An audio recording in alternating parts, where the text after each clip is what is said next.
But we want to start with some of the basics for helping people get ready to sell their home in the new year. Let's imagine we've got the holidays behind us. Now it's time to really buckle down. You've got 5 tips for us, Tiffany. Where do we start in getting homes sold in the new year? So often people come to me and they're thinking about a New Year's resolution. And one of them is, moving. And maybe it's a bigger home or they're an empty nester and they're getting ready to downsize. And they're starting to think about, what do I need to do to get my house ready for sale? And I went over this list with so many people lately that I thought, why not talk about this today, right? It's a great idea. Yes, because Yeah. this is the sort of thing that people might be getting ready to start thinking about selling a house. And this is a way to sort of start organizing a little bit before you even take some action. And if you've been in your home for a long time, you need a kind of a checklist of where do I start. So one of the top things that I talk to people about is just start from the inside out and start with cleanliness. If you've been in your house for a long time, look around and just see what could use some freshening up. Maybe it is, just spotless floors, clutter-free living room, right? We start collecting things in our house and it's just time to start eliminating them. And it doesn't mean you have to get rid of them. It just means you have to pack them up for the sale of your home. Yeah, that's right. I think a good way to think about this isn't just about quote unquote dirt. This is about clutter as well, right? About having that clean appearance and feel as much as it actually being clean. That's right. And let's face it, we don't all live in our house the way we're going to sell it. That's so right. We're, leaving dishes out in between meetings or getting kids to practices or whatever it might be. And so it just takes a little bit of elbow grease to get that house, spick and span. Start with the windows, the floors, look at the walls if there's some paint that needs to be freshened up, those kinds of things. So getting clean, that's sort of a visual impression. Your next tip has to do with another sense that buyers will bring with them into the home. Smell. It's a huge one. Oh, goodness.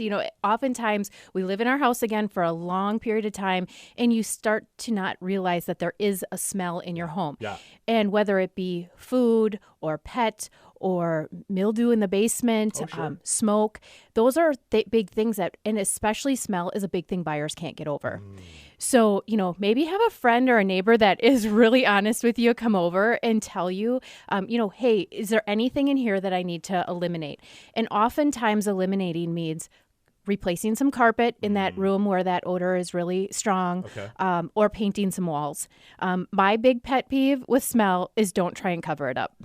Oftentimes I'll go into a house and there's, a plug-in in the wall in 5 different rooms. And it is so robust that that something's being covered up. I see. So you're trying too hard almost. You're sort of giving Absolutely. away. Yeah. And the problem with that is that the consumer thinks if you're trying to cover up a smell, what else are you trying to cover up? Right. And that's an immediate conversation that the buyer starts having as we're walking through the home. And we certainly don't want to do that. Let's just take care of the problem instead of covering it up. Yeah, you definitely don't want to give buyers some reason to think there's other things going on. Right. Absolutely. Yeah, that's a big one. And they will think that no matter what you do. So, if you try and paint the walls in your basement because it was leaking and try and cover that up, they're going to sense that. Yeah. Buyers are smart. They're going to figure it out. Just take care of the problem or disclose it. Yeah, that's right. They're great advice. All right. Number 3 in your home selling tip for the new year, it has to do with our home's face. Yes. So your face of your home is the front of your home. And that's the very first picture that people see when they're shopping for your home online. 96% of all home buyers start their home search online. So when they see that first photo, that makes them decide if they're going to click to look at the rest. And so we want that picture to look really, really nice. This is the power of first impressions. It certainly is. And it's little things. The paint on your front door, washing your windows, the shutters on your home if they're really faded, just getting a new set of shutters on, even just putting a new mailbox down at the end of your driveway that can really just freshen it up. This time of year, we don't really have to worry about landscaping. Right. It's kind of covered up. Yeah. But it does matter to have your driveway clean and, completely cleaned off. The sidewalks completely cleaned off. Things that make your home look approachable, right? Nobody wants to hurdle a snowbank, especially realtors when they're showing your home. Well, you mentioned that the landscape is kind of taken care of this time of year. I'm thinking about some of that landscaping that may have gotten overgrown. You didn't really do anything with it at the end of fall. Now the snow has fallen. There's not really much you're going to do with it, but it might not be looking great. Yeah. That's something you would want to take care of, right? You would. I mean, if there's something that's just stands out and it's an eyesore, maybe it's a shrub that's so overgrown in the front window of a home. Yeah. It can probably be removed, and that might just be something you need to do to get the house ready. Yeah, that's right. So this face is important to make sure that is as approachable as possible for any buyer who's looking, whether it's online or standing right there on the street. Absolutely, yeah.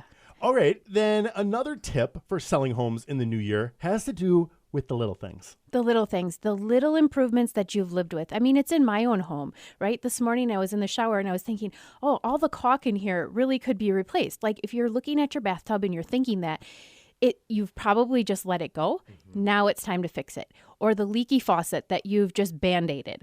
Like, get it taken care of. Sometimes it's an appliance that's on the fritz, right? You've just lived with that dishwasher and said, we'll hand wash for now. Yep. Get it taken care of. Those are things that most buyers don't want to deal with when they move into a new home. And those are little things that can significantly add to your bottom line. Well, it gets back to the point you were making about giving buyers confidence in the home that they're looking at. I'm thinking of my house right now. There is this one light fixture where you pull the string to turn the light on, and then you kind of have to pull it like halfway again a little bit just to make it work for real. Those are the sorts of things that if somebody were to go and pull that and it doesn't work, now again, they're wondering, okay, what else isn't working in this house? Yep. My rule of thumb is if you give me one or two obstacles that I have to overcome with a house, no problem. But when you start giving me multiples, then you are going to see a difference in your bottom line.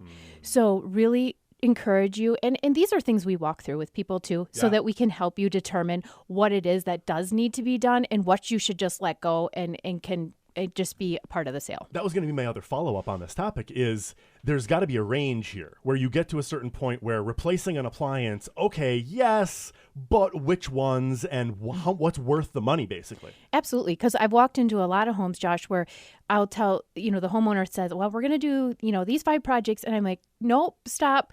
Don't spend your money on that. We're not going to get the money out of it. It's not significant enough.